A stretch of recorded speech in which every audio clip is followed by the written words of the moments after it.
Hello dear parents, నేను Ummiyalam Saikrishna, faculty of competitive examinations, Nipuna columnist and career counsellor. రేపటి నుంచి intermediate first year, అట్లాగే ఎల్లుండి నుంచి intermediate second year examinations start అవుతున్నాయండి.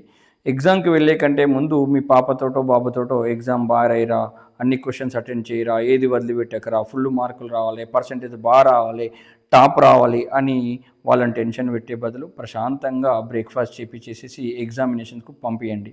ఎగ్జామ్కి నుంచి రాగానే క్వశ్చన్ పేపర్ తీసేసుకొని, పేపర్ ఎట్లా వచ్చింది, ఈజీగా వచ్చిందా, టఫ్ వచ్చిందా, అన్ని క్వశ్చన్స్ అటెండ్ చేసినావా, నీ ఫ్రెండ్ ఎట్లా రాసిండు, ఫుల్ మార్కులు వస్తాయా రావా అనే బదులు వాడికి రాగానే తిండి పెట్టి రెస్ట్ తీసుకోమని చెప్పండి. వాడు మెంటల్గా నెక్స్ట్ ఎగ్జామ్స్ కోసం రెడీగా ఉంటాడు. అట్లాగే హాస్టల్లో చదివిస్తున్న పేరెంట్స్ చాలామంది హాస్టల్లో ఉన్న పిల్లల కంటే వీళ్ళు ఎక్కువ టెన్షన్ పడతారు.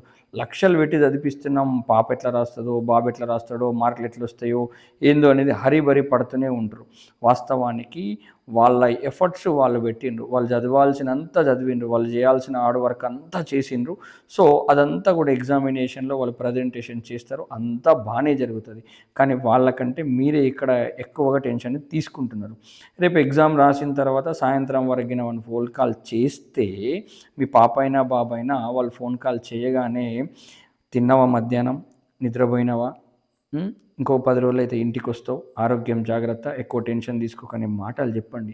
అంతేగాని పేపర్ ఎట్లొచ్చింది, నువ్వెన్ని రాసినావు, అన్ని క్వశ్చన్లు అటెండ్ చేసినావా, నీ రూమ్మేట్స్, నీ క్లాస్మేట్స్, నీ ఫ్రెండ్స్ మంచిగా రాసిండ్రా, ఊర్లో ఉన్నోళ్ళు మంచిగా రాసిరట, పేపర్ ఈజీ వచ్చిందట, పేపర్ టఫ్ వచ్చిందని మీరే జడ్జ్ చేయకండి.